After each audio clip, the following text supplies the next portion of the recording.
بسم اللہ الرحمن الرحیم۔ السلام علیکم ورحمۃ اللہ وبرکاتہ۔ نماز چھوڑنے والوں کے لیے بربادی۔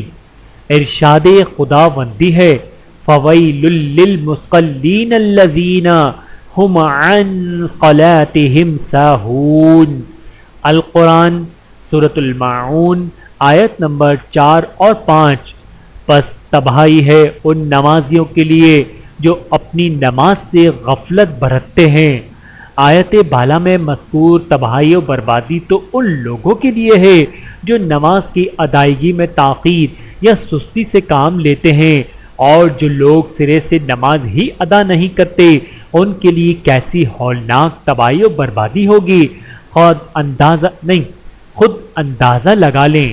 اللہ تعالی ہم سب کو سمجھنے کی اور عمل کرنے کی توفیق عطا فرمائے، آمین ثم آمین۔